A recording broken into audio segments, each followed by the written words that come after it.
Tem duas coisas ruins que eu vou te falar, infelizmente, não tem como fugir. E essas duas uma é a morte, essa não tem como escapar, e a outra coisa que não tem como escapar é de pagar imposto. E é isso que a gente vai conversar hoje. Não tem como fugir de pagar imposto. Pensa, você vai no mercado, faz compra, qualquer coisa que você comprar, qualquer produto, computador, cadeira, carro, não interessa. O que você comprar tem imposto embutido. Ah, mas eu vou contratar um serviço, vou contratar um contador, vou contratar um advogado, vou contratar o cara que limpa o quintal.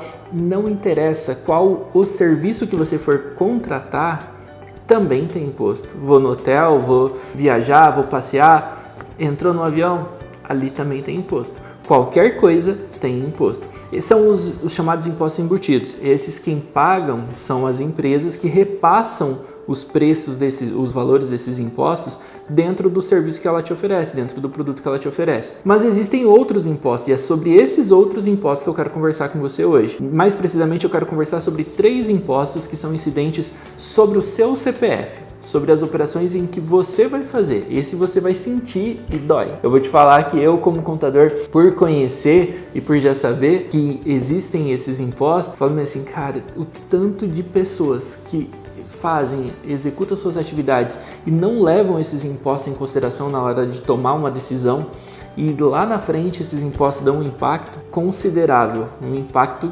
grande. Então, o primeiro imposto que eu quero conversar com você hoje é o ITBI, Imposto sobre Transmissão de Bens Imóveis. Esse imposto ele é municipal. Esse imposto ele é devido para a prefeitura, então, nesse caso, a variação da alíquota dele é de 2% a 3% e ele é devido pelo comprador. Vamos fazer a simulação. Te vendi uma casa de R$200 mil e sobre essa casa, na hora que a gente for falar, vou registrar esse imóvel junto à prefeitura, eu tenho que regularizar, fazer a parte de documentação.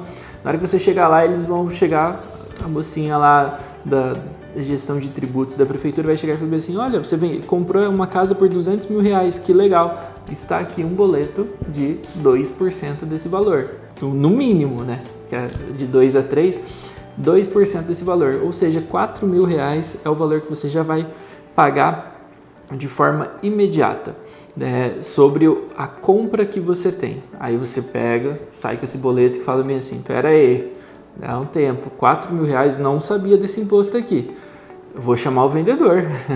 Aí você chega no vendedor e fala bem assim, escuta, fui lá na prefeitura, só que, cara, eu tenho que pagar R$4 mil de imposto, divide esse imposto aqui comigo, vamos rachar aqui, me ajuda aí. E o vendedor simplesmente ele vai olhar para você e vai falar assim, ei, amigo, esse é o teu problema, porque eu já tenho um aqui também. E o problema do vendedor é que ele tem um imposto chamado ganho de capital, imposto de renda sobre o ganho de capital. Esse imposto de renda sobre o ganho de capital, o vendedor paga sobre o lucro do imóvel que ele te vendeu. Vamos voltar lá. Antes de te vender a casa, esse vendedor, ele construiu, ele gastou lá terreno, construiu há muito tempo e tal. E eu vou pegar a mesma casa que foi vendida a R$200 mil, foi construída e foi gasto 50, bem baixinho, números bem baixos aí, para facilitar os cálculos aí para nós. O que aconteceu? Ele construiu por 50 e vendeu por 200, ou seja, ele teve um lucro de 150 mil. E sobre esse lucro, ele tem que estar pagando esse ganho de capital. Aí pensa assim, 15% em cima desse lucro. É caro, né? Ou seja, você como comprador vai se virar com o ITBI e o vendedor vai ter que se virar com o ganho de capital. E aí você pode me falar, João, é muito imposto. E eu concordo plenamente, realmente é muito imposto. Um imposto pago para a prefeitura sobre a transmissão de bens, outro imposto pago para a Receita Federal sobre o ganho de capital. E aí, nessa operação aqui de compra e venda, o Estado não ganhou nada. Mas e se, nesse caso, você que comprou o imóvel, usufruiu ali por 5 anos desse imóvel e tal, e aí você chega e fala assim, bom, tenho alguns bens e vou dividi-los para os meus filhos. E esse imóvel de 200 mil que você comprou, você quer agora passar ele doação para o seu filho. Entra aí então o terceiro imposto. E aí esse terceiro imposto que eu gostaria de conversar com você hoje se chama ITCMD, Imposto sobre Transmissão de Causas Mortis e Doações. Lembra que eu te falei no começo de duas coisas ruins que sempre acontecem, uma era a morte e outra de pagar imposto. Então a parte da morte, imposto da morte, essas coisas deixa tudo quieto, vamos falar só da doação. E o que acontece é que essa doação ela também é tributada e quem paga é quem está doando, ou seja, você pagou o imposto para comprar o imóvel, você paga todo ano o teu IPTU lá para poder ter esse imóvel e quando você quiser doar esse imóvel você vai pagar de novo. E é tenso.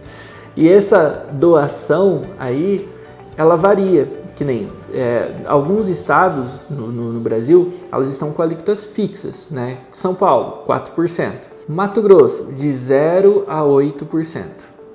Dependendo do valor, você é isento. É baixinho, não vai pagar nada. Mas dependendo do teu patrimônio, da forma como você vai fazer a doação, pode chegar a 8%. E aí entra um outro porém.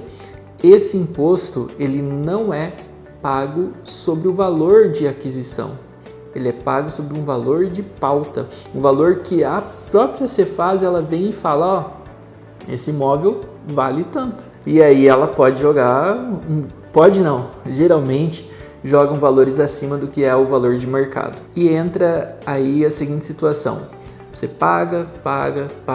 Em todas as situações você está pagando impostos com alíquotas pré-definidas, com bases de cálculos pré-definidos, tudo. E você fala assim, cara, eu só vivo para pagar imposto. E como que essa galera que tem dinheiro faz? O que acontece? E eu vou te falar que eles pagam, sim, impostos, pagam valores altos, mas em percentuais eles pagam muito menos do que vocês. Muito menos do que a grande maioria da população. Sabe qual que é a diferença? É a informação. Só para você entender, quando a gente fala do ITBI, existem mecanismos onde consegue trabalhar a questão de redução ou até, no caso, isenção desse ITBI. Quando a gente vai falar do ganho de capital, existe uma série de regras que combinadas e aplicadas da forma correta, o imposto também é reduzido. E quando a gente vai falar do ITCMD, esse também a gente consegue executar isso. Aí você pode falar assim, João, então e aí? Onde que fica? Como que fica? E eu tenho que te falar que são regras que variam de cada situação, a gente tem que saber aplicar para cada um. E essas regras, todas elas que a gente consegue para poder buscar essas reduções, buscar essa economia, elas estão dentro de um planejamento tributário. E só para você entender, esse planejamento tributário que é feito, geralmente é feito somente para empresas. E o que eu tenho trazido aqui, tenho trazido nos conteúdos, nos vídeos que a gente vem informando, é que do mesmo jeito que pessoas com grandes fortunas ou empresas, elas utilizam dessa gestão tributária, dessa situação de economia tributária ali, você também pode, isso também está acessível a você. Basta você buscar a informação no lugar correto, buscar a informação com a pessoa correta, para ela poder te orientar a estar fazendo isso. O que eu te aconselho é busque isso, busque se informar, porque de verdade eu não sei você, mas o meu dinheiro eu gosto que ele fique no meu bolso e não no bolso do governo. Então quanto menos imposto eu conseguir pagar de forma correta, de forma lícita ali, né, declarar tudo certinho, mas conseguir ter a redução da forma correta, isso eu vou fazer. Isso eu vou fazer para mim, isso eu vou fazer para os meus clientes e é o que eu te aconselho. Busque de forma correta tá alcançando essa economia tributária. Essa economia tributária, ela é alcançável a todas as pessoas, desde que tenha a informação correta. Era isso que eu tinha para vocês por hoje. Agradeço de verdade todo mundo que tem interagido conosco. E eu vou pedir para você que ainda não curtiu, se chegou até aqui e ainda não curtiu o vídeo, curte o vídeo, segue as nossas páginas aí. Ativa o tal do sininho. De verdade, esse sininho aí é para você que está interessado nesse assunto. Você deve ter lá, sei lá quantas pessoas. Eu sei que eu sigo muita gente no YouTube. E eu, dos vídeos, aqueles que eu quero, falando assim, cara, esse conteúdo eu preciso ouvir assim que essa pessoa lança, eu deixo ativado esse sininho. Te aconselho a fazer o mesmo. Ativa o sininho para que todo conteúdo que nós entregarmos, você ter acesso e ir crescendo cada vez mais. Tá bom? Tudo de bom, até mais.